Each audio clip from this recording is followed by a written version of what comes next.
Jangan lupa tolong di subscribe dan ketik loncengnya. Terima kasih.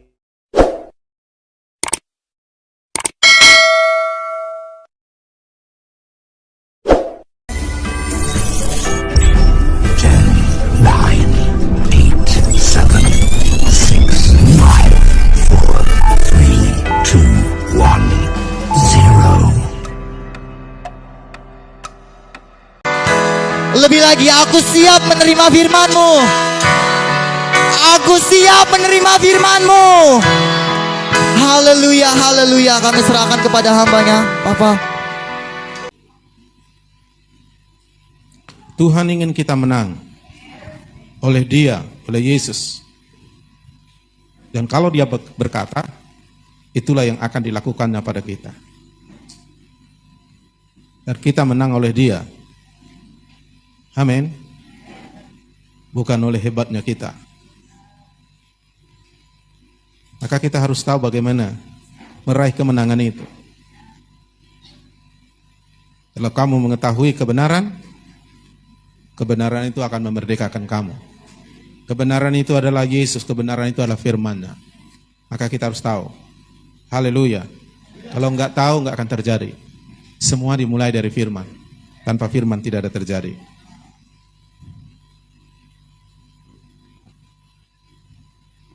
Dan kita akan belajar bagaimana supaya jangan jatuh, tapi terus bangkit dan menjadi terang. Amin. Karena lawan jatuh itu berarti bangkit. Kita sudah dengar bangkit menjadi teranglah. Tuhan mau kita menjadi terang. Amin. Nah, kita harus bangkit untuk itu. Karena Tuhan, terang itu sudah datang. Bagi yang bangkit, terang itu akan menjadi nyata. Bahkan kemuliaan Tuhan akan dinyatakan. Kehebatan Tuhan akan dinyatakan. Sehingga kita memanifestasikan, mempresentasikan kehebatan Tuhan. Manusia menjadi bukti karya Tuhan yang hebat. Bahkan manusia menjadi tempat kehadiran Tuhan di muka bumi. Haleluya. Maka untuk kita tidak jatuh, tapi menang, bangkit, bahkan berhasil, kita harus tunduk kepada Allah. Kita harus taat kepada Allah. Yakobus 4 ayat 7. Kita baca sama-sama. Yakobus 4 ayat 7. Kita baca 3-3 ya. Karena itu tunduklah kepada Allah, lawanlah iblis, maka ia akan lari daripadamu. Dalam terjemahan bahasa Batak, tunduk ini diperjelas. Oloi hamuma debata, tunduklah kepada Allah. Berarti di dalam kata tunduk itu sikap hati, tapi dia juga melakukan. Nah, orang yang tunduk kepada Tuhan, tentu kepada firman-Nya juga, maka ketika dia melawan iblis, maka iblis akan lari daripadanya. Artinya dia menang. Artinya dia berhasil. Ada kuasa di dalam ketaatan. Katakan, ada kuasa di dalam ketaatan.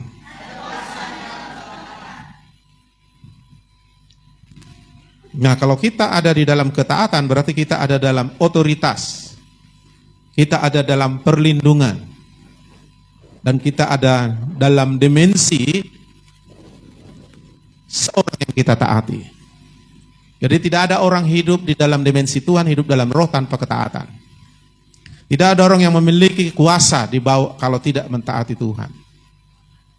Musuh utama kita adalah iblis.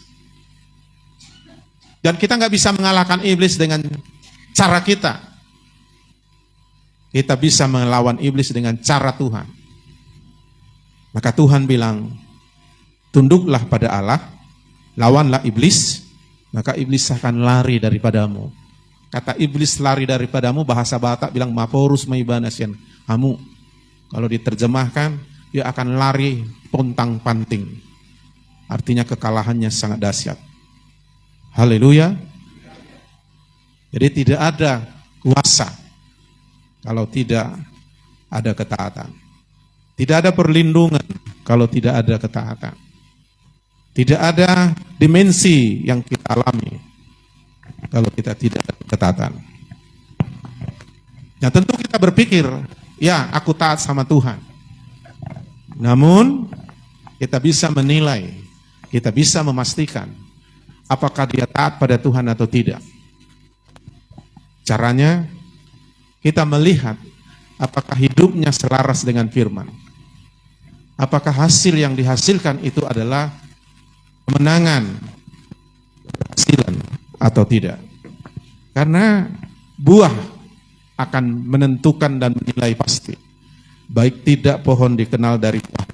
Kata buah adalah sesuatu yang nampak, sesuatu yang ditunjukkan, yang dihasilkan. Gak boleh kita bilang pohon rambutan kita bagus pohonnya, padahal tidak ada buahnya. Seharusnya sudah ada buahnya. Tidak boleh kita bilang, wih sawit kamu mantap kali lah, padahal sudah kita rawat dia 10 tahun, buahnya pun hanya 1 tandan. Tuhan mau buah yang banyak. Haleluya. Dan itu karena tinggal dalam Kristus. Kristus tinggal dalam dia. Seperti pohon tinggal pada pokok, maka buah banyak. Begitulah kamu jikalau kamu tinggal dalam aku dan aku dalam kamu. Dan di dalam itu kita sudah ada di dalam dimensinya Tuhan, tinggal dalam Tuhan. Caranya kita melakukan firman-Nya. Orang yang hidup mengikuti keinginan roh, dia sedang hidup di dalam roh. Dia sedang hidup dalam Tuhan. Amin. Dan orang yang hidup dalam Tuhan akan terus bertumbuh dan berbuah lebat, maka disebut hidup dan damai sejahtera. Oke, kita akan lihat seperti apa kita mempraktekkan taat kepada Tuhan. Amsal 11 atau sebelum itu kita baca 2 Tawari 20 ayat 20. 2 Tawari 20 ayat 20. Keesok harinya pagi-pagi mereka maju menuju padang gurun Tekoa. Ketika mereka hendak berangkat, berdirilah Josafat dan berkata, dengar, hai Yehuda dan penduduk Yerusalem, percayalah kepada Tuhan Allahmu, dan kamu akan tetap teguh. Percayalah kepada nabi-nabinya, dan kamu akan berhasil. Jadi di sini tidak bisa dipisahkan kepada orang Israel, penduduk Yehuda, orang Yehuda atau penduduk Yerusalem, mereka harus percaya kepada Tuhan dan kepada nabi-nabinya. Nabi-nabinya pada zaman perjanjian lama adalah orang yang diutus Tuhan kepada mereka untuk memimpin mereka di dalam Tuhan. Jadi percayalah kepada Tuhan, tidak titik, koma, dan seterusnya, percayalah kepada nabi-nabinya. Ini pola Tuhan sejak dulu, sejak manusia jatuh ke dalam dosa, ini pola Tuhan. Jadi kita tidak bisa pisahkan antara Tuhan dan orang yang diutusnya. Tidak bisa dipisahkan.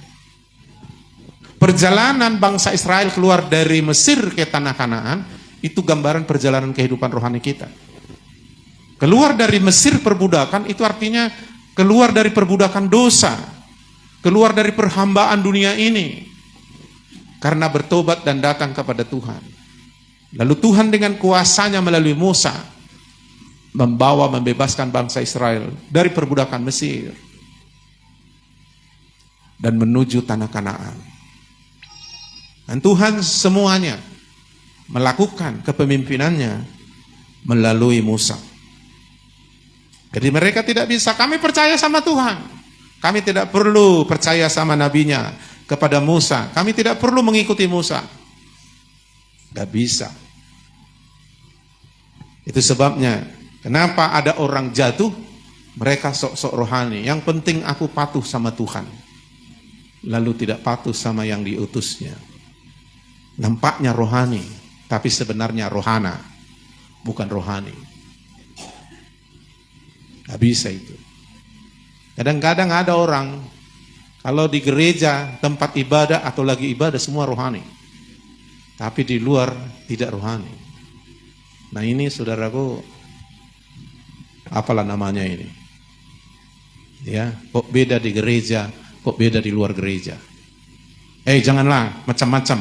Ini gereja. Jadi kalau nggak di gereja boleh macam-macam, kira-kira begitu. Ya bolehlah, harus kita hati-hati karena ini gereja. Seolah-olah kalau di luar gereja bisa suka hati. Ya, makanya orang Kristen itu kalau lagi beribadah di gereja semua rohani nampaknya. Tapi sebenarnya bisa lain di luar ibadah. Nampaknya patuh sama Tuhan. Rajin ibadah. Wih, tapi enggak tunduk taat sama pemimpin. Nampaknya dekat dia sama gembala, dekat sama bapak rohani, dekat. Tapi sebenarnya enggak dekat. Terbukti di luar sana, dia ngomongi juga pendetanya. Jadi itu namanya munafik. Ya kan? Jadi nggak boleh begitu. Ya. Amin. Itu membuat sikap seperti itu membuat iblis berhasil menipu saudara. Sikap seperti itu membuat iblis agak terhibur melihat orang-orang seperti ini. Karena dia melihat lucu. Tapi kalau kita mentaati Tuhan, dia takut, gentar, stres dia. Tapi kalau kita munafik, wah terhibur dia. Ketawa orang itu, gosip-gosip orang itu. Lihat itu kan, rajin gereja tapi katanya. Jadi orang itu agak repressing orang itu. Dan orang seperti ini ngelawan iblis gak bakalan lari iblisnya. Malah iblis akan datang menyemangati dia. Bila penting mengurapi dia dengan roh kemunafikan. Loh, iblis pun mengurapi loh. Baru-baru ini aku baca lihat di Facebook, ya, terang-terangan mereka bikin ibadah di ruangan terbuka dan logonya sudah jelas gereja setan. Mereka berpakaian dan logo salib terbalik dan diurapinya pengikut-pengikutnya. Persis seperti kita memakai minyak pengurapan, mereka pakai. Jadi jangan saudara pikir iblis nggak sibuk mengurapi orang sekarang. Mengurapi dengan roh kebencian. Semakin kuat membenci gitu ya. Iya, jadi jangan mau diurapi iblis. Kau semakin kuat nanti melakukan, semakin berhasil melakukan dosa. Percayalah kepada Tuhan Allahmu dan kamu tetap teguh. Dan ini sekarang dikerjakan iblis di semua gereja. Apalagi gereja yang sungguh-sungguh. Jangan sampai percaya kepada yang diutus.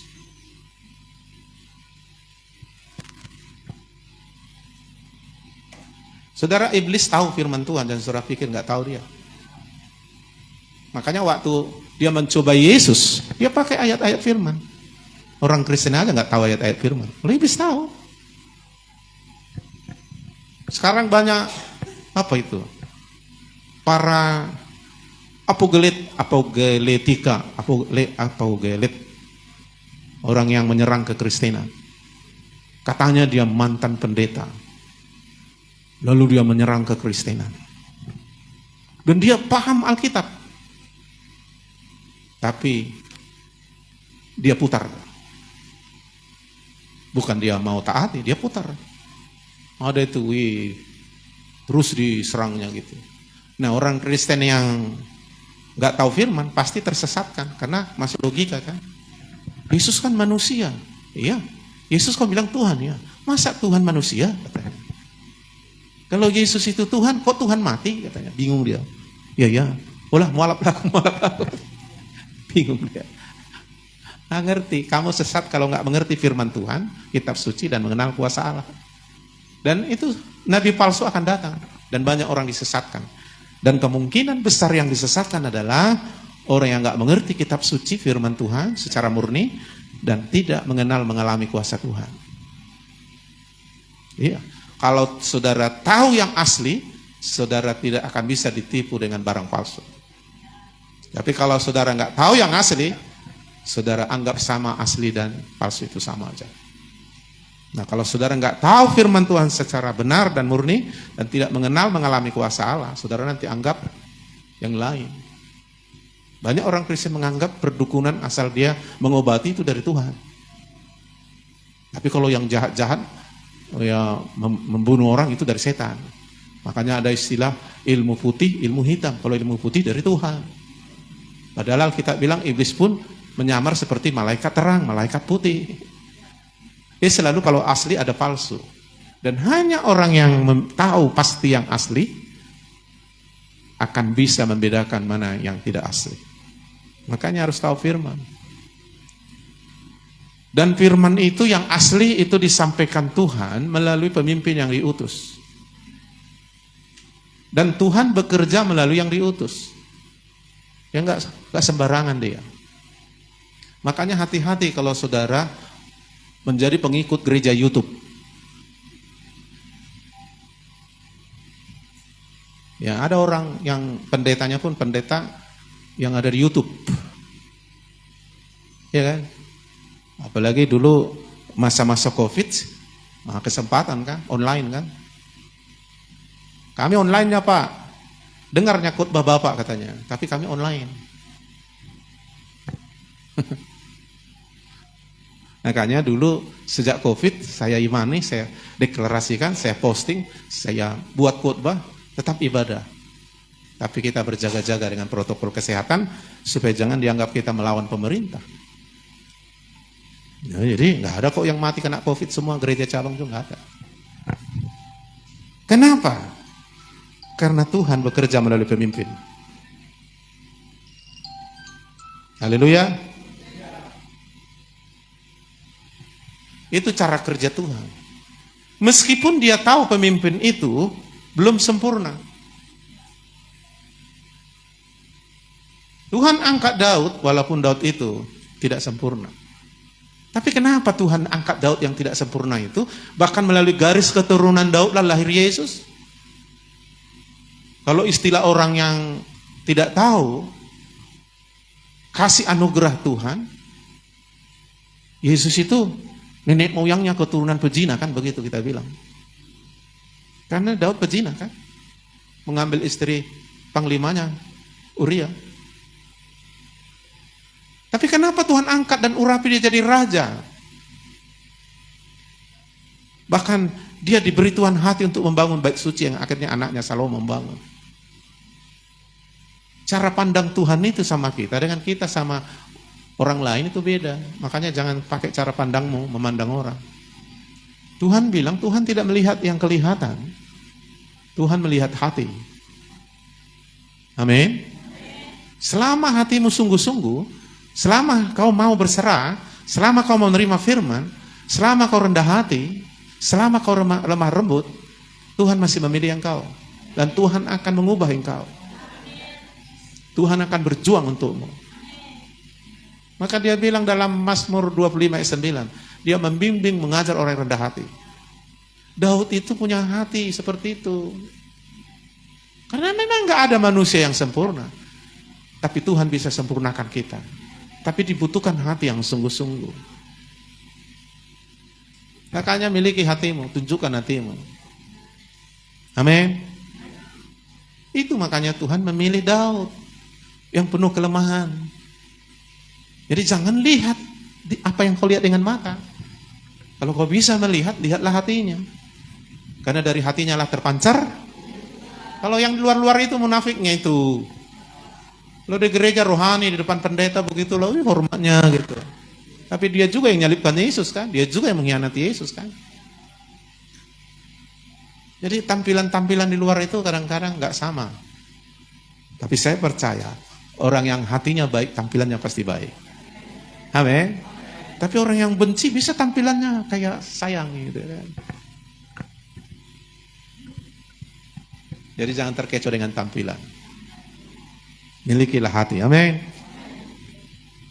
Haleluya.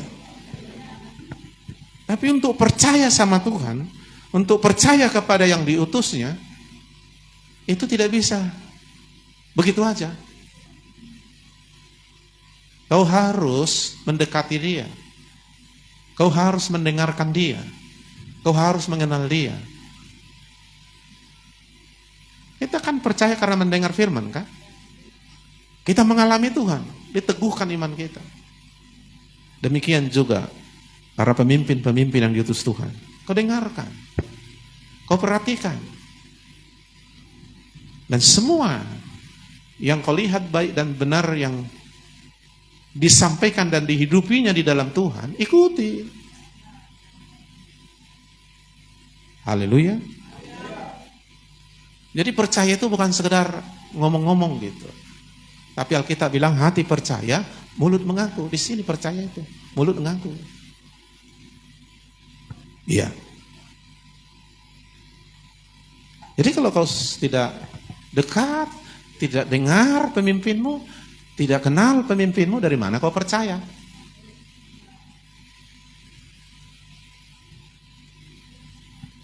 Jadi kalau kau nggak teguh percayamu sama Tuhan sama pemimpinmu, iblis akan coba goncang. Dan ketika kau kurang percaya sama Tuhan, kurang percaya kepada pemimpinmu, kau sudah masalah. Kenapa? Kurang percaya itu namanya ragu-ragu. Dan orang ragu-ragu tidak akan mendapat apa-apa. Dan iblis akan selalu membuat saudara ragu-ragu sampai tidak percaya. Dan kalau seperti itu, kau sudah tidak terhubung lagi dengan Tuhan melalui pemimpin. Saya cerita singkat. Pemimpin pada zamannya Abraham adalah Abraham. Oke? Apapun yang akan dilakukannya di muka bumi oleh Tuhan, dia cerita sama Abraham. Kayak si Catherine. Kalau dia mau bikin sesuatu di pelayanan kaum muda apa semua, dia cerita sama saya. Enggak cerita dia sama si Sean. Karena begitu apanya, polanya. Lalu dia katakan, Abraham, aku lihat Sodom Gomora. Udah begawat. Aku mau bakar habis semua, binasakan makhluk yang ada di sana. Abraham ngomong, Tuhan kalau ada 100 orang benar di sana, janganlah kau musnahkan. Iya kalau ada. Ternyata tidak ada. 50 lah Tuhan. Kalau ada 50 Tuhan ya, jangan musnahkan. Lihat juga enggak ada. 30 lah Tuhan. 30 juga enggak ada. 20 lah Tuhan. 20 tak ada. 10 lah Tuhan. 10 pun tak ada. Keluarga aku lah Tuhan. Si Lot dan keluarganya.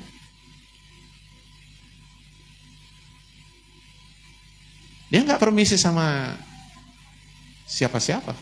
Karena Tuhan yang mengangkat seorang pemimpin dan Tuhan memberi otoritas. Jadi dia enggak, aku Tuhan suka-suka aku, langsung pang. Kita enggak, saudaraku. Tuhan itu adalah Tuhan yang punya aturan, tertib. Makanya kita harus tertib. Amin. Bahkan Roh Kudus itu pun tertib. Oke.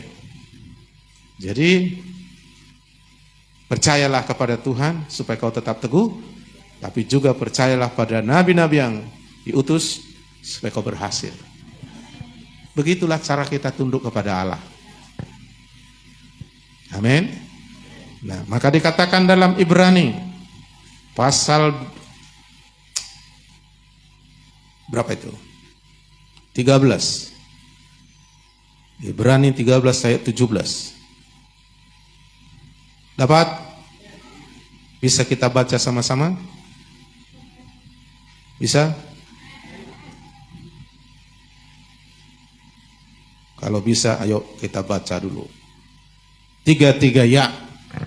Taatilah pemimpin-pemimpinmu dan tunduklah kepada mereka, sebab mereka berjaga-jaga atas jiwamu sebagai orang-orang yang harus bertanggung jawab atasnya. Dengan jalan itu mereka akan melakukannya dengan gembira, bukan dengan keluh kesah, sebab hal itu tidak akan membawa keuntungan bagimu. Jangan bikin pemimpin-pemimpinmu berkeluh kesah. Kau yang rugi, gak ada untungmu. Tapi pemimpin itu ditaruh Tuhan menjadi orang yang berotoritas. Maka disuruh taati pemimpin-pemimpinmu dan tunduk pada mereka, sebab mereka berjaga-jaga atas jiwamu sebagai orang-orang yang harus bertanggung jawab atasnya. Jadi pemimpin itu bertanggung jawab atas jiwamu. Haleluya. Tuhan membuat pemimpin berotoritas untuk menggunakan kuasa Tuhan melindungimu. Untuk membuat payung perlindungan atasmu. Kalau kita nggak ada di bawah payung, kena hujan kita, kena panas kita. Makanya tunduk pada Tuhan, tapi juga pada pemimpin-pemimpin. Ini firman Tuhan yang bilang. Amin. Haleluya. Udah jelas ini ya. Karena zaman sekarang zaman jahat ini. Lagi Pentakosta. Ngeri kali Pentakosta. Kenapa ngeri kali? Di mana kebangunan rohani hebat terjadi, di situ iblis juga hebat bekerja. Tapi jangan takut. Selama kita ada dalam otoritas Tuhan, nggak ada yang bisa kalahkan kita. Nah, dia memiliki segala kuasa di bumi di surga. Dalam perlindungan Tuhan, boleh aja semua rebah, 10.000 rebah, kita nggak kena. Jadi orang-orang yang hidup dalam otoritas Tuhan, mereka ada dalam perlindungan Tuhan. Amin. Amsal 11 ayat 14. Amsal 11.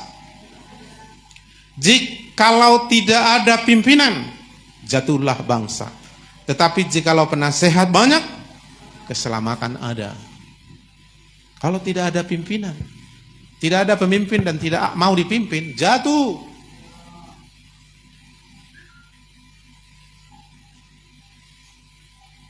Jatuh berarti bukan bangkit, bukan maju, bukan berhasil, bukan menang, lawannya menang. Haleluya. Ingat, kita menang oleh Yesus, bukan oleh hebatnya kita. Kita selamat oleh Yesus. Semuanya oleh Yesus. Nggak ada yang hebat. Yang hebat Yesus di dalam diri kita. Sehingga kita bersama dia melakukan perkara-perkara hebat. Haleluya. Jikalau tidak ada pimpinan. Aku beritahu sama kamu. Banyak orang rajin gereja, tapi dia tidak punya pimpinan. Walaupun dia mengaku dengan mulutnya, itu pemimpin kami, itu pendeta kami. Tapi sebenarnya dia tidak memiliki pemimpin. Maka dia jatuh. Sudah paham? Itu banyak. Apalagi pemimpin ini menegur. Wah, tukap. Bukan jatuh lagi, tukap. Jatuhnya ke depan, pok.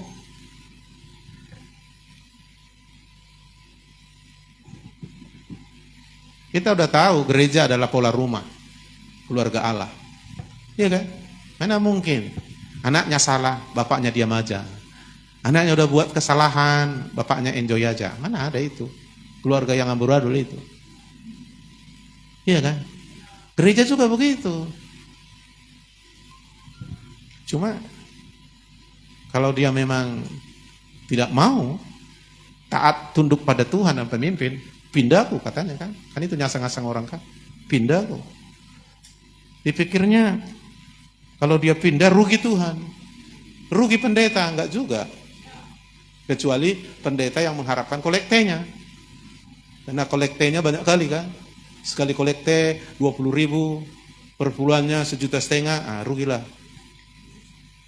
Kalau pendetanya enggak mengharapkan itu, enggak ada ruginya. Makanya bagusnya pendeta jangan digaji. Haleluya. Kalau pegawai negeri digaji kan, tiba-tiba dia punya mobil Rolls Royce, Ferrari, udah dicurigai itu dari mana itu, datang ke KPK langsung dicoba. Karena digaji. Haleluya. Kita ini ahli waris, amin. Oke. Jadi kiranya paham ya. Karena masalah gereja itu dari dulu, mulai dari zaman rasul-rasul sampai sekarang itu aja. Iblis itu nggak punya perkembangan tipu daya, manusia aja yang bodoh. Malah orang bilang, orang Kristen pula itu bilang, ayo pergi kita ke orang pintar katanya. Orang pintar bilangnya dukun. Ku bilang hanya orang bodoh yang membilang dukun itu orang pintar. Kalau orang pintar, mana bilang itu orang pintar? Cemana dia bilang orang pintar? Dibawa cucunya. Nek, katanya Namburu, tolong dulu Namburu, ini mau merantau supaya pintar dia, mau masuk UI dia, Universitas Indonesia. Tolonglah Namburu, dikasihlah supaya dia berhasil. Padahal ini dukunnya pun, tamat SD pun tak ada. Kan bodoh banget itu. Gimana dia mau menolong masuk UI? Memang orang bodohnya bisa bilang dukun orang pintar. Orang pintar yang sesungguhnya orang yang mendengar melakukan firman. Nggak akan roboh. Karena dia seumpama rumah yang dibangun di atas batu karang. Nah itu kembali kepada taat kepada Tuhan. Melalui otoritas pemimpin. Amin. Iya. Kenapa kita taat sama pemimpin? Karena kita taat sama Tuhan. Kenapa? Karena nggak bisa langsung sama Tuhan. Kenapa begitu? Ya Tuhan yang buat. Tanyalah Tuhan. Kenapa Tuhan nggak langsung aja? Bukan masuknya pemimpin itu jadi didewakan. Tapi Tuhan yang melakukan sesuatu melalui pemimpin. Udah jelas? Makanya nggak perlu Yesus datang ke rumah suamimu lalu menginjili suamimu yang nggak bertobat. Aku Yesus. Istrimu udah berdua nangis-nangis sama kamu. Sekarang aku injili kau. Ayo. Tak ada itu. Kalau itu terjadi kiamat. Ada diutusnya, mungkin saudara yang diutusnya atau yang lain. Itulah cara Tuhan.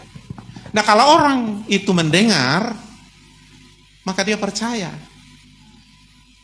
Kalau orang itu mengikuti, maka dia akan menjadi seperti apa yang dia percaya. Oke? Jadi supaya jangan jatuh, apa yang harus kita lakukan? Tunduk pada Tuhan, taat pada Tuhan dan pemimpin. Sudah jelas? Ayo bilang kiri kanan. Ayo supaya jangan jatuh, tunduk taat sama Tuhan dan pemimpin.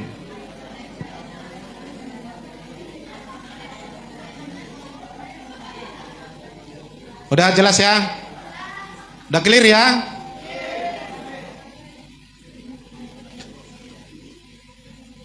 Tapi sekarang yang dikaburkan pemimpin. Banyak pemimpin kan? Maksudnya pemimpin yang mana? Kalau kita di sinilah. Siapa sih? Siapa namanya itu? Yang di luar-luar sana itu, yang di YouTube itu. Siapa? Hah? Andi Simon, ya. Itu maksudnya. Itu bagi jemaatnya pemimpin dia. Masa bapakmu, bapak orang lain?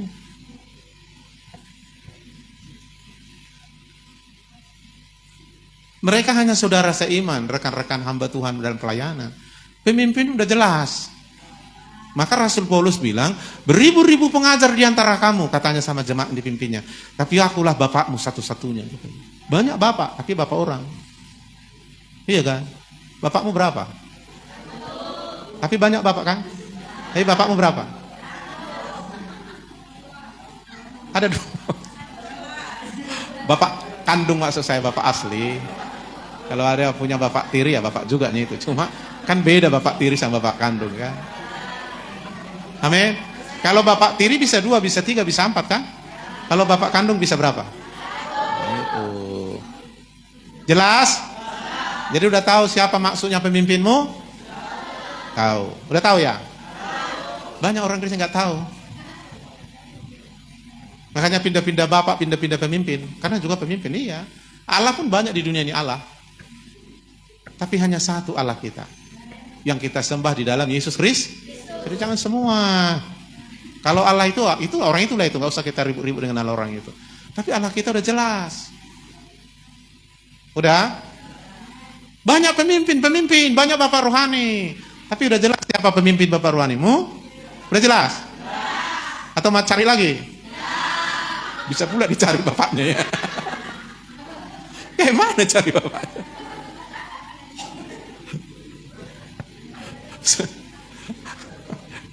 Orang Kristen kadang-kadang bodohnya ketulungan. Ya, kiranya udah jelas lah itu ya. Kalau bapak banyak bapak tiri pun bisa banyak. Kalau mamaknya kawin berkali-kali kan tetap bapak tirinya itu kan. Tetapi bapak kita hanya satu. Itulah yang melahirkan kita. Amin. Haleluya. Oh, yang lain kita hormati. Tapi beda. Jadi supaya jangan jatuh, apa yang harus kita lakukan? Kepada siapa? Kepada Tuhan dan amin. Nah, jadi jangan jatuh lagi ya. Tapi satu lagi, jangan hanya nggak jatuh, harus bertumbuh bergerak. Amin. Harus menjadi seperti apa yang Tuhan kehendaki. Caranya Matius 4 ayat 19. Ayo. Matius 4 ayat 19. Ayo kita baca. Matius 4 ayat 19. 3 ya. Yesus berkata kepada mereka, "Mari, ikutlah aku dan kamu akan kujadikan penjala manusia." Nah, disuruh Tuhan, ikutlah aku dan kamu akan kujadikan penjala manusia.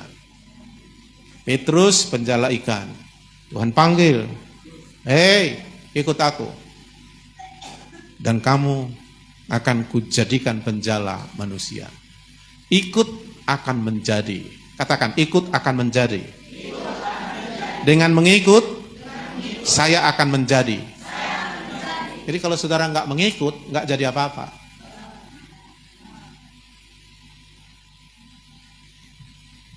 Jadi kalau kita mengikut, kita akan berubah menjadi. Kalau kita mengikut Yesus, kita akan menjadi seperti Yesus. Kalau kita ikut pencuri, kita akan menjadi seperti pencuri. Kalau kita mengikuti orang sesat, ya kita akan jadi orang sesat. Apa artinya mengikut? Bagaimana caranya mengikuti? Tadi kita udah belajar tunduk taat pada Tuhan dan pemimpin. Berarti mengikuti kan? Bagaimana caranya mengikuti? Caranya dengarkan dia. Oke? Lalu kalau sudah mengerti, lakukan apa yang kamu dengar. Jadi dengarkan, lalu lakukan apa yang kamu dengar. Itu baru mengikut. Amin. Yesus sendiri bilang, ikut aku, kamu menjadi penjala manusia. Yudas Iskariot gak ikut Yesus. Dia pura-pura ikut Yesus, hanya untuk dapat uang. Makanya dia gak jadi penjala manusia, malah dia menjadi apa? Menjadi pengkhianat, akhirnya mati bunuh diri dibikin iblis. Karena dia gak mengikut. Dia mendengar, tapi dia gak melakukan yang didengar. Jadi mengikuti seseorang, dengarkan dia, sampai ngerti, lalu lakukan kalau sudah mengerti. Kita mengikut dan akan menjadi. Gara-gara mengikutlah si Elisa mengikuti Elisa, maka dia menjadi seperti Iya. Gara-gara mengikutlah si Joshua dan Kaleb, maka dia menjadi seperti Musa. Gara-gara tak mengikutlah si Harun, Hur, Miriam, makanya dia tak jadi masuk seperti Musa, disuruh masuk. Gara-gara nggak mengikutlah bangsa Israel kepada Musa, nggak didengar dan nggak melakukan, atau didengar tapi nggak melakukan, maka nggak sampai ke Kanaan, mati semua. Ada yang diturbing uluk, ada yang dimakan tanah. Tahu diturbing uluk?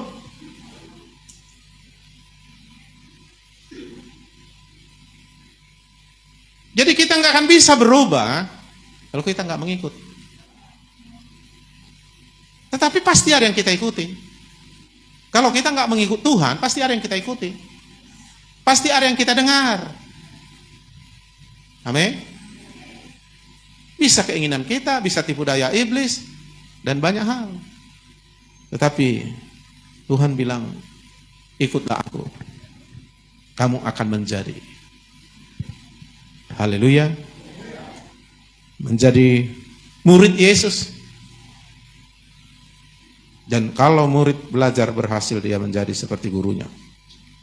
Amin. Begitu, dengar, ikuti. Kasih tahu sama kamu rahasia supaya pintar. Pertama, kau rendah hati, jangan melawan guru yang mengajarmu.